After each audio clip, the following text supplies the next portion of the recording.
Hey, Egg Teacher Thoughts here, coming at you with another video. Well, we're going to start doing our tests of our LED grow lights. Now, I've got my Firefly petunias, which are in our indoor grow area, and they've been there for a couple of weeks, and I think they're actually doing pretty well.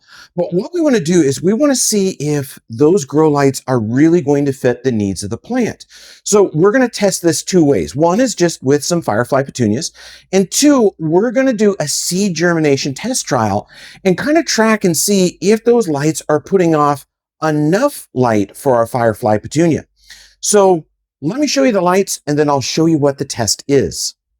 So our first one is a 2-foot full spectrum grow light from Fight Electric. This one I got from Home Depot. I think this one was $42 or $43, somewhere around in there. So our next one is another Fight LED grow light. This is a 12-inch version. It is adjustable, comes with a remote. I think this was $47. And then our last one is a Luminar Everyday. This is the one that I'm most interested in. This one's sold at Harbor Freight for just $22.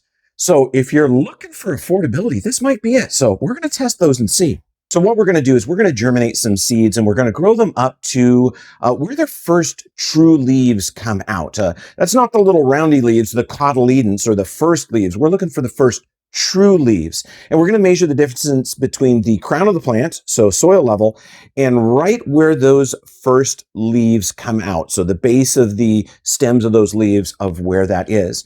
And the premise is that the longer that space, so that longer that distance between the root and the first true leaves, the less effective that light is for those seeds. We want to make sure that that's nice and short so that we have compact plants and we know that they're getting proper nutrition and proper energy from those lights. So what we're going to use for our test is we're going to use some Roma tomato seeds, and we're going to use some basil. And I picked these because these are probably two of the most common seeds that you're going to see started under LED grow lights.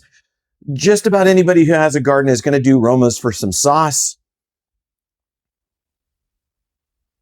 Yeah, okay.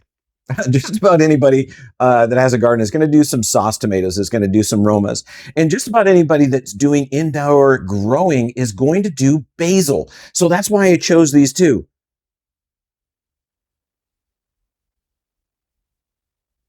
I think I'm making tomato sauce. We have oregano seed. So let me show you what the test rig is going to be. So what we're going to do is we're going to take some of these seeds, and these are the basil seeds, and we're going to put 2 seeds in each of these cells on one side. On the other side, we're going to put 2 seeds each of the Roma tomatoes. So we're going to have 12 plants total in here. And we're not going to grow them to maturity, so we don't need to worry about that. But we're just going to put 2 seeds in each of those cells. And then we're doing this same test in every single one of our growing chambers. So we have multiple growing chambers. There's this one, and then there's more down below. It's I'll show you those in a little bit, but this is what we're going to do. We'll put a set of a dozen seeds in here, and then we're going to germinate them and then do measurements. So it's going to take us a couple of weeks to do this test, and we'll do frequent updates. With this, I am going to be setting the base of these seed trays in a container of water. You can see that that's all absorbed up in there, and every tray is getting the same amount of water at the same time. These grow lights also do produce a fair amount of heat. So with those, we do keep the front closed. So this is a warm grow chamber. It's probably about 80 degrees, but I'll put a thermometer in here just to check. So let's go ahead and start planting some of our seeds so that you can see how this process goes. So official planting for these seeds should be 1/4 of an inch. So we're going to go ahead and just place them down in there with our tweezers and cover them up. So we're putting 2 seeds in each one so that we can ensure that we do definitely get germination on these. Tomatoes are pretty robust. I've had seeds that are years old germinate, and these were packed for this year, so we should be okay with that.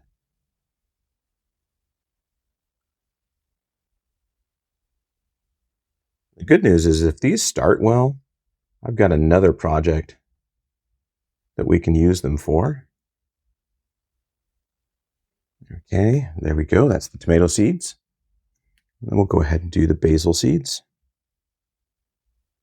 And the basil seeds also want to be 1/4 of an inch or so under the soil surface. We're going to be watering from below, so we don't have to worry about that depth changing. You know, picking up a basil seed with a pair of tweezers, even though I've got super fine tweezers, is not easy. Try not to crush the seed.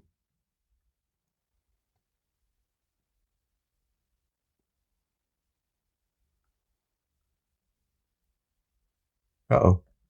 There it is.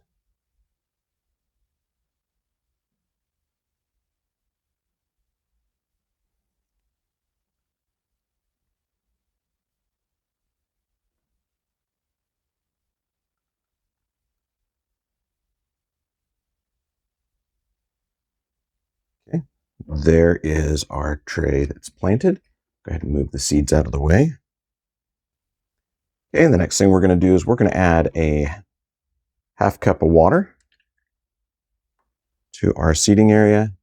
We're going to allow that to soak up. I'm not going to put any humidity domes over the top of it. The standing water in here produces a lot of humidity. Everything kind of drafts through our growth chamber, and I'm going to monitor this.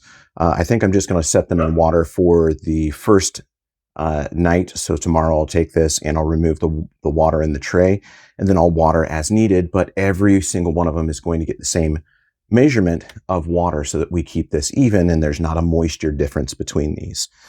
Moisture differences, really, as long as it's not drying out, if the soil's staying damp, shouldn't really affect the growth of the seeds. As long as there is moisture in that soil, they're going to grow at about the same rate. And we're going to make sure we're not drowning the roots, so they should be okay. So all I need to do is repeat this 2 more times in the other 2 chambers, but I'll show you what those look like before we do that seeding, and we'll go ahead and wrap this video up. Okay, so you can kind of see this one here. That is the Fite 2-foot LED grow light. That's our growth chamber on the top, so growth chamber number 1. Here is our growth chamber number 2. And this is the Luminar Everyday. That is our Harbor Freight grow light.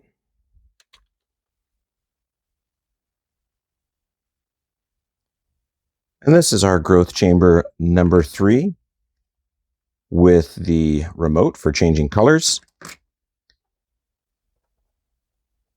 And this is the 12-inch Fite with remote control.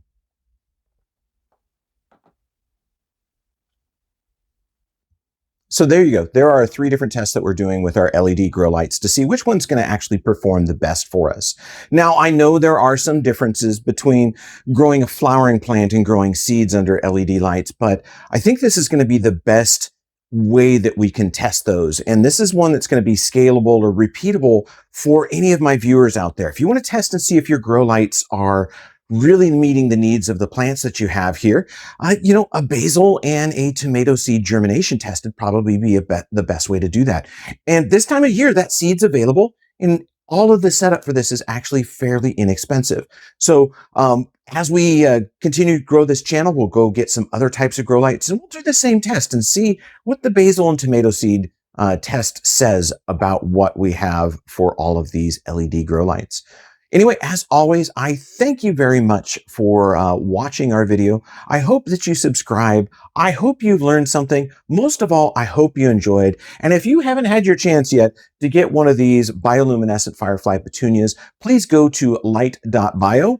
That's www.light.bio, LightBio, and get your firefly petunias there, because you might want to join us on this journey. Anyway, as always, hope you enjoyed. Ag Teacher Thoughts out.